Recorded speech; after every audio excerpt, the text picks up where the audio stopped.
చూడండి, ఇప్పుడు మనం సాంప్రదాయ సాంప్రదాయ పంపిణీ మార్గం గురించి మాట్లాడుతున్నాం. ఇప్పుడు సాంప్రదాయ ఇతర పంపిణీ మార్గాల గురించి మనం మాట్లాడుకుందాం. సాంప్రదాయ ఇతర పంపిణీ మార్గం అంటే అందులో రెండు రకాలు మనం గమనించవచ్చు. ఇందులో సాంప్రదాయ ఇతర పంపిణీ మార్గాల్లో మనం రెండు విషయాల గురించి మనం మాట్లాడుకోవచ్చు. ఒకటేమో గోర్ఖా పంపిణీ మార్గము, ఒకటేంటండి గోర్ఖా పంపిణీ మార్గము, రెండోదేమో సమతల పంపిణీ మార్గం. ఒకటేమో దేంట్లో ఇవి రెండు కూడా సాంప్రదాయేతర పంపిణీ మార్గాల్లో ఒకటేమో గోర్ఖా పంపిణీ మార్గం, ఇంకొకటేమో సమతల పంపిణీ మార్గం. ఈ గోర్ఖా పంపిణీ మార్గంలో మరలా పాలనా పంపిణీ మార్గం, పాలనా పంపిణీ మార్గం ఒకటి, రెండోదేమో కాంట్రాక్ట్ సంబంధిత పంపిణీ మార్గం ఒకటి, మూడవదేమో కార్పొరేట్ పంపిణీ మార్గం మూడవది. ఈ విషయాన్ని కూడా మనం మాట్లాడుకున్నట్లయితే ఈ యొక్క పంపిణీ ఛానల్స్ ఆఫ్ డిస్ట్రిబ్యూషన్ గురించి, classification of channels of distribution topic అనేది క్లోజ్ అవుతుంది. ఓకేనా గాయస్, చెప్తాను జాగ్రత్తగా. ఈ సాంప్రదాయ పంపిణీ మార్గాల్లో మనం రెండు రకాలు చూసాం. ఏమిటవి? ప్రత్యక్ష పంపిణీ మార్గాలను, పరోక్ష పంపిణీ మార్గాలను చూసాం. ప్రత్యక్ష పంపిణీ మార్గాల్లో ఏ వస్తువులను ఎవరెవరు అమ్మడం జరుగుతుంది, ఎవరెవరు వినియోగదారులకు ఏ విధంగా చేరవేస్తారు అనేటువంటిది మాట్లాడుకున్నాం. ఈ పరోక్ష పంపిణీ మార్గంలో ఏ విధంగా వస్తువులు పంపిణీ జరుగుతుంది, మధ్యవర్తులుగా ఎవరుంటారు, చివరిన ఎవరుంటారు, ప్రథమంగా ఎవరు నిలుస్తారు అనేటువంటి దాని గురించి మాట్లాడుకున్నాం. ఈ సాంప్రదాయేతరకు వచ్చేసరికి ఊర్ధ్వ పంపిణీ మార్గం ఒకటి, సమతల పంపిణీ మార్గం ఒకటి. ఈ ఊర్ధ్వ పంపిణీ మార్గం అనేది ఒక ఎగ్జాంపుల్ చెప్తాను, దాన్ని బట్టి మీకే ఈజీగా అర్థమవుతుంది.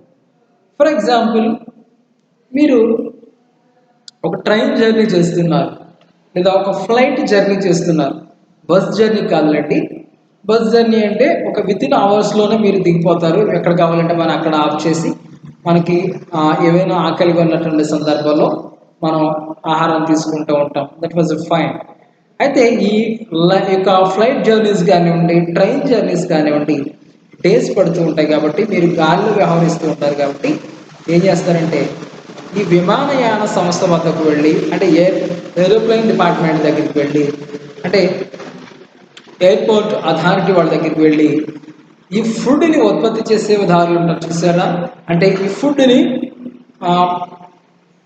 అమ్మడానికి గాను ఒక ఒప్పందమును కుదుర్చుకుంటారు చూడండి, వారిని ఊర్ధ్వ పంపిణీ మార్గాలు అంటారు. ఆ విధానాన్ని ఊర్ధ్వ పంపిణీ మార్గాల అని పిలవడం జరుగుతుంది.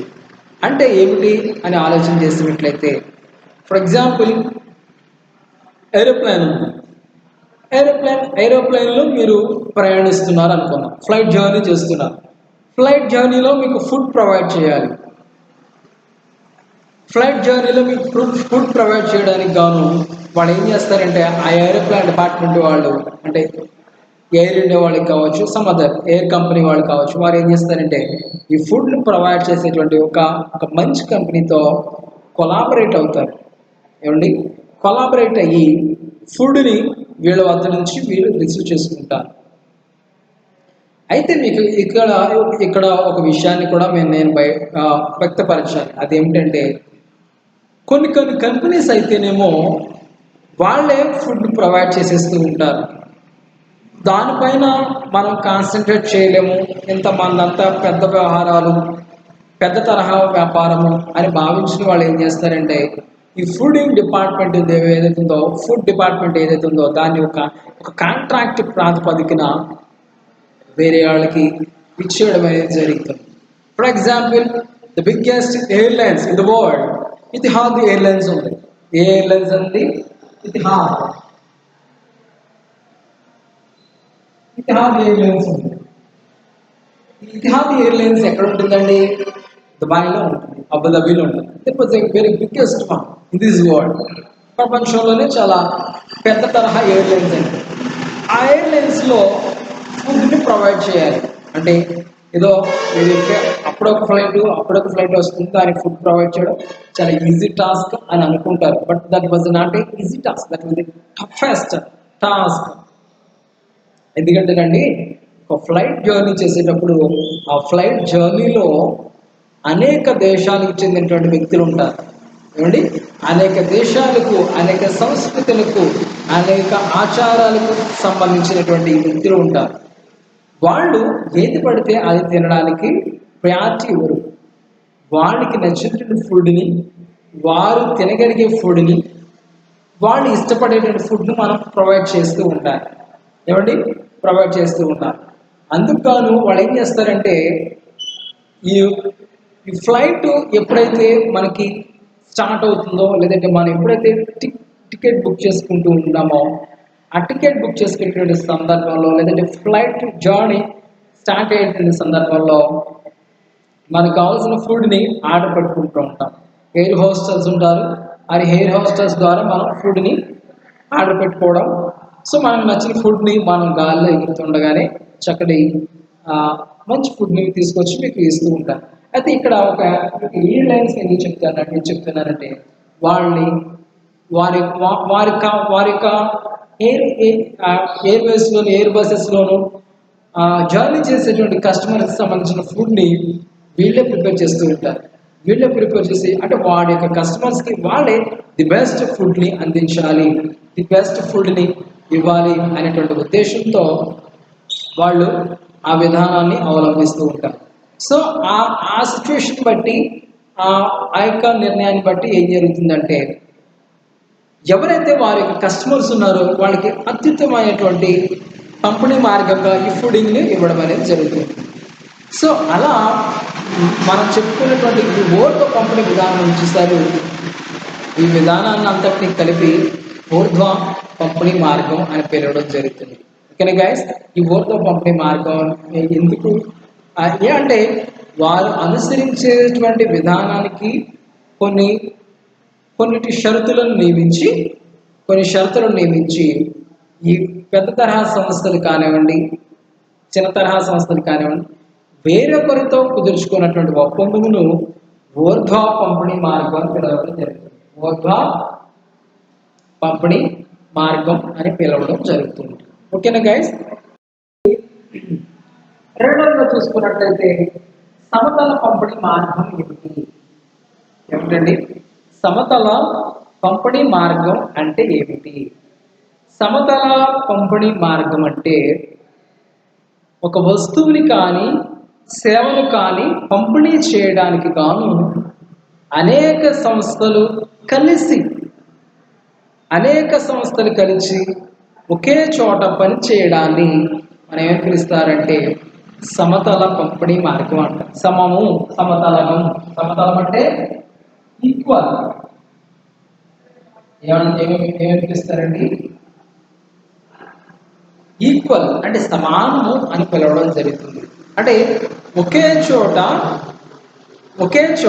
అనేకమైనటువంటి బ్రాండ్స్ కలిగినటువంటి సంస్థలు, అనేకమైనటువంటి కంపెనీస్ కలిసి ఒకే చోట పనిని నిర్వహించడాన్ని, లేదంటే పంపిణీ మార్గాలను నిర్వహించడాన్ని, లేదంటే వస్తువులను పంపిణీ చేయడాన్ని సమతల పంపిణీ మార్గం అని పిలవడం జరుగుతుంది. మరి సమతల పంపిణీ మార్గాన్ని ఎందుకు ఎంచుకుంటారు అన్నది ఈ మూడు నేను ఎక్స్ప్లెయిన్ చేసిన తర్వాత సమతల పంపిణీ మార్గాన్ని ఎందుకు ఎంచుకుంటారు అన్నది నేను ఎక్స్ప్లెయిన్ చేస్తాను. ఓకేనే గైస్, ముందుగా ఊర్ధ్వ పంపిణీ మార్గాలలో చూసుకున్నట్లయితే దీన్ని మళ్ళా 3 రకాలుగా విభజన చేయడం జరిగింది. ఎన్ని రకాలుగా అండి?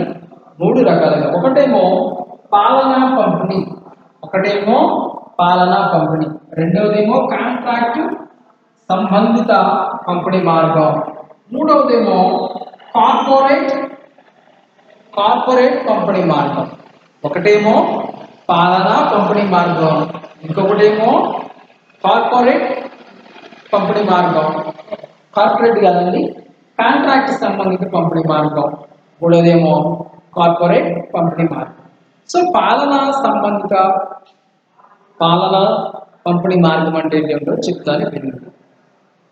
ఇప్పుడు మనం ఎంతో చెప్పుకున్న ఎగ్జాంపుల్ ప్రకారం ఈ ఎయిర్లైన్స్ వాళ్ళు ఫుడ్ని వాళ్ళే, ఎయిర్లైన్స్ వారు ఒకవేళ వారి యొక్క బిజీ షెడ్యూల్ వల్ల వాళ్ళకు ఉన్నటువంటి ఎక్స్పెండిచర్ వల్ల వాళ్ళకు ఉన్నటువంటి పెట్టుబడుల వల్ల వాళ్ళకు ఉన్నటువంటి సిబ్బంది వల్ల ఈ ఫుడింగ్ అనే దాన్ని వాళ్ళు ప్రొవైడ్ చేయలేని పక్షాన్ని వాళ్ళు ఏం చేస్తారంటే వేరే ఒకరికి ఒక కాంట్రాక్ట్ ఇవ్వడం అనేది జరుగుతుంది. వేరే వాళ్ళకి ఇచ్చినటువంటి కాంట్రాక్ట్ను ఎవరు పిలుస్తారంటే, ఒకవేళ వీళ్ళు చేపట్టకుండా ఇదే సంస్థ పేరు వస్తుంది, కానీ దానిని అందించేటువంటి వారు ఎవరంటే వేరొక కాంట్రాక్టర్స్ ఉంటారు. దానిని ఏమని పిలుస్తారంటే కాంట్రాక్ట్ సంబంధిత పంపిణీ మార్గం అంటారు. అంతకంటే ఒక చిన్న ఎగ్జాంపుల్ చెప్తాను వినండి. మీరు ట్రైన్ జర్నీ చేసేటప్పుడు ఆ ట్రైన్ జర్నీ అంతా ఎవరి ఆధీనంలో ఉంటుందంటే ఐఆర్సిటిసి ఆధీనంలో ఉంటుంది. ఐఆర్సిటిసి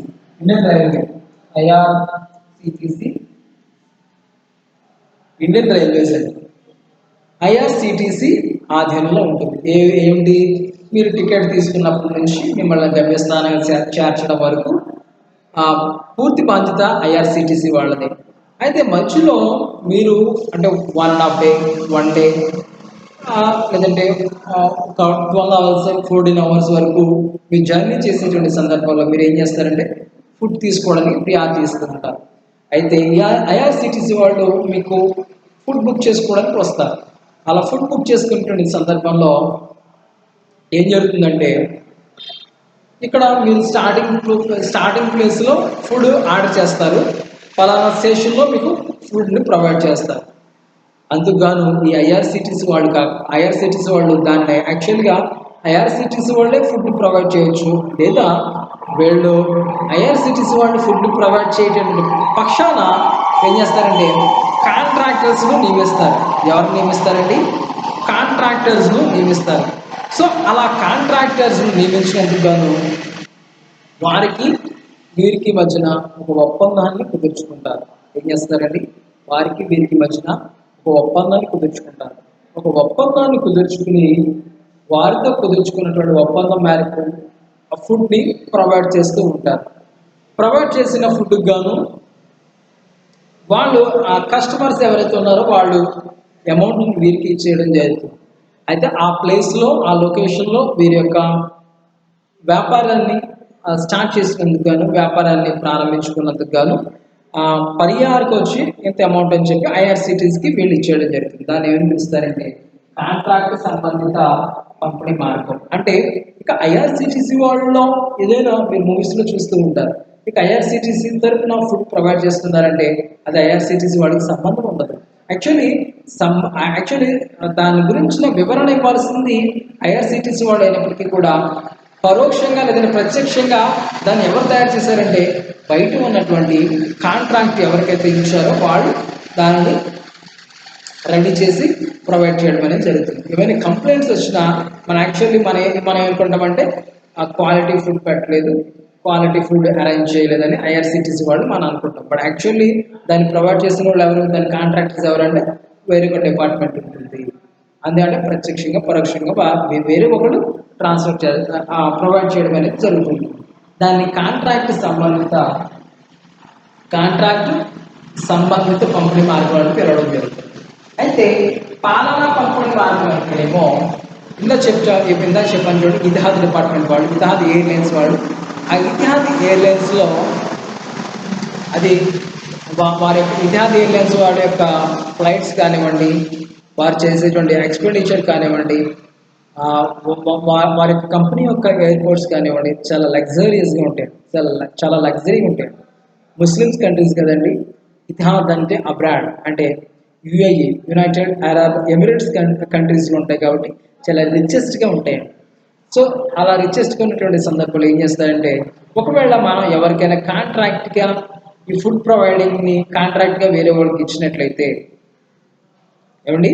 ఫుడ్ ప్రొవైడింగ్ని వేరే ఒక కాంట్రాక్ట్కి ఇచ్చినట్లయితే ఒకవేళ వాళ్ళు ఏమైనా తప్పిదాలు చేసినా మిస్టేక్స్ చేసిన ఎంటైర్ ఇతిహాద్కి బ్యాడ్ నేమ్ వస్తుంది అనేటువంటి ఉద్దేశంతో ఆ ఫుడింగ్ని కూడా వీళ్ళే ప్రొవైడ్ చేస్తూ ఉంటారు. That was a large network in this world, in this airline department.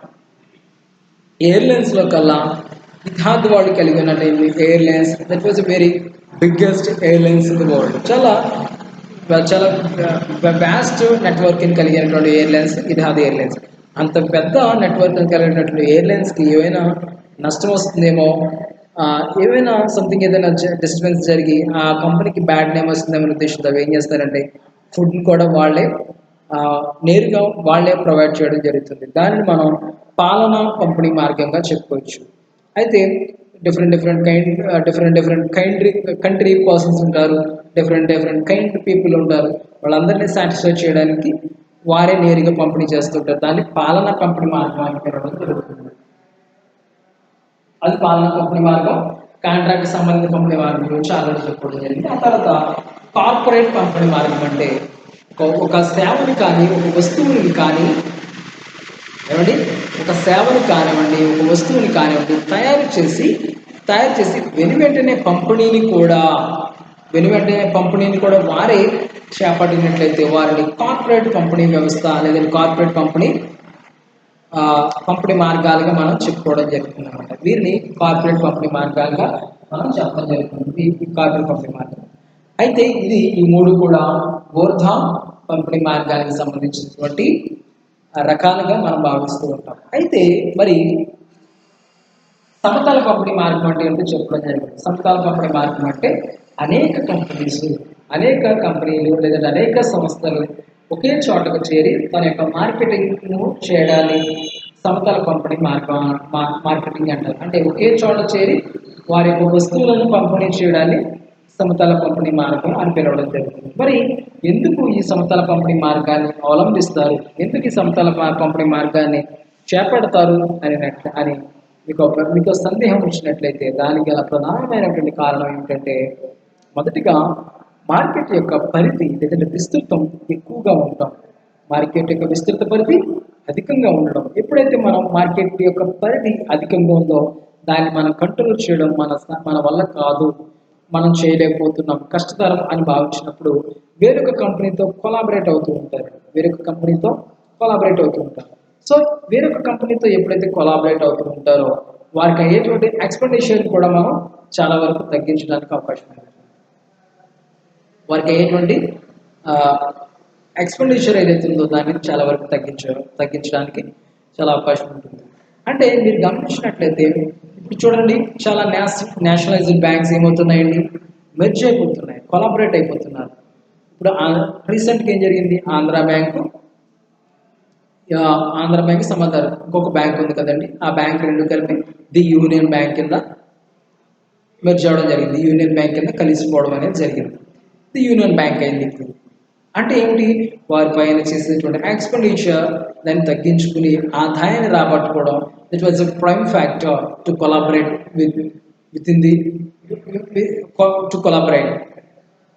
ఎప్పుడైతే వారి యొక్క ట్రాన్సాక్షన్స్ కానివ్వండి, వారి యొక్క వర్కింగ్ కానివ్వండి, ఇండివిజువల్గా చేపట్టడం భారంగాను, మార్కెటింగ్ యొక్క పరిధి విస్తృతంగా ఉన్నప్పుడు ఏం చేస్తారంటే వేరొక సంస్థతో కొలాబరేట్ అయ్యి వర్క్ని చేస్తూ ఉంటారు. అలా కొలాబరేట్ అయ్యి వర్క్ చేసేటువంటి సందర్భంలో ఆ పర్టికులర్ ఆర్గనైజేషన్స్ ఏవైతే ఉన్నాయో వారికి ఆదాయాన్ని మనం అధికంగా రాబట్టుకోవచ్చు. అదేవిధంగా కాంపిటీటర్స్, ఎప్పుడైతే మనం మార్కెట్లో అనేక శాతం మొత్తంలో మనం పోటీని ఎప్పుడైతే గమనిస్తూ ఉంటామో, సో ఆ పోటీని తట్టుకోవడానికి గాను మనం ఇతరులతో, వేరే యొక్క మార్కెట్దారులతో, వేరే యొక్క పంపిణీదారులతో కొలాబరేట్ అయ్యి వస్తువులను పంపిణీ చేసినట్లయితే మన పర్టికులర్ పోటీ కాంపిటీటర్స్ ఎవరైతే ఉన్నారో వాళ్ళని తట్టుకుని మనం నిలబడేటువంటి అవకాశం ఉంటుంది. దానికి బెస్ట్ ఎగ్జాంపుల్ చెప్పాలంటే, ఈ మధ్యనే few hours back, I think 2 or 3 years back వచ్చినటువంటి జియో నెట్వర్క్ని అడ్డుకోవడానికి గాను idea company, Vodafone company merge చేయడం మనం చూస్తూ ఉన్నాం. అంటే ఆ కంపెనీ నుంచి వచ్చేటువంటి పోటీని ఈ వడాఫోన్ వారు కానీ, ఐడియా వారు కానీ ప్రత్యక్షంగా ఫేస్ చేయలేకపోయారు. అందుకని వీళ్ళు ఏం చేశారంటే వారి యొక్క ఎక్స్పెన్సెస్ని వీరి ఎక్స్పెన్సెస్ని కలిపి ఒకటిగా చేసి కొలాబరేట్ చేసి ఆ బిగ్గెస్ట్ కంపెనీ అయినటువంటి దాన్ని ఢీ కొనడం మనం చూస్తూ ఉంటాం. అంటే ఒకటిగా చేయలేనటువంటి పనిని మెర్జ్ అయ్యి ఒకటిగా ఎదుర్కొనేటువంటి పోటీని ఏం చేస్తూ ఉంటారంటే ఇతర కంపెనీలతో మెర్జ్ అయ్యి ఆ పోటీ ఆ కాంపిటీటర్స్ని ఢీ కొట్టడం అనేది చేస్తూ ఉంటారన్నమాట. ఇది పోటీకి సంబంధించినటువంటి వ్యవహారం. అంటే ఎప్పుడైతే పోటీ ఉంటుందో అప్పుడు మనం ఇతరులతో కొలాబరేట్ అయ్యి మనం చేసినట్లయితే దానికి సమతల పంపిణీ మార్గాన్ని బెస్ట్ ఎగ్జాంపుల్గా చెప్పవచ్చు. అదేవిధంగా సైంటిఫికల్గా చేంజెస్ వచ్చినట్లయితే సైంటిఫికల్గా టెక్నాలజీ పరంగా ఏమైనా చేంజెస్ వచ్చినట్లయితే సో టెక్నాలజీ పరంగా వచ్చినటువంటి చేంజెస్ని కూడా మనం అడ్డుకోవడానికి టెక్నాలజీ పరంగా వచ్చినటువంటి చేంజెస్ని కూడా మనం తట్టుకోవడానికి మన ఇతర సంస్థలతో కొలాబరేట్ అవుతూ ఉంటాం. ఫర్ ఎగ్జాంపుల్ అటువంటి సిచ్యువేషన్స్ మీరు ఎక్కువగా మొబైల్ నెట్వర్క్స్లోను అండ్ కంప్యూటర్ ల్యాప్టాప్స్లోనే మీరు ఎక్కువ గమనిస్తూ ఉంటారు. అనేక టెక్నికల్గా వచ్చినటువంటి మార్పులకు లోబడి పర్టికులర్ ఆర్గనైజేషన్స్ ఏవైతే ఉన్నాయో అవి వర్క్ చేయలేని సందర్భాల్లో అలా ఏం చేస్తారంటే ఇతరులతో కొలాబరేట్ అయ్యి వర్క్ని చేస్తూ ఉంటారనమాట. అది కూడా సమతల కంపెనీకి ది బెస్ట్ ఎగ్జాంపుల్ అని చెప్పొచ్చు. ఇంకోటిగా చూసుకున్నట్లయితే అధిక సామర్థ్యము, వారి యొక్క సామర్థ్యం ఎక్కువగా ఉంది అనుకుంటున్నాను. వారి యొక్క సామర్థ్యం ఫర్ ఎగ్జాంపుల్ వారి యొక్క వస్తువుని పంపిణీ చేసేటువంటి సామర్థ్యం ఎక్కువగా ఉంది. దాని సామర్థ్యం ఎక్కువగా ఉందంటే అబ్సల్యూట్లీ దానిపైన చేసేటువంటి వ్యయం కూడా అధికంగానే ఉంటుంది. ఎప్పుడైతే మనం చేసేటువంటి వ్యయము అధికంగా ఉంటుందో ఆ వ్యయమును భరించగలిగే సామర్థ్యం కూడా మనలో ఉండాలి. సో అట్లాంటప్పుడు ఏం చేస్తారంటే ఆ సామర్థ్యాన్ని వారు నిలబెట్టుకోలేని సందర్భంలో ఇతరుల యొక్క సహాయం తీసుకుని ఇతరుల యొక్క హెల్ప్ని తీసుకుని మనం సంస్థలోకి ఇన్వాల్వ్ అవడానికి సంస్థలోకి రావడానికి అవకాశం అనేది ఉంటుంది. ఇది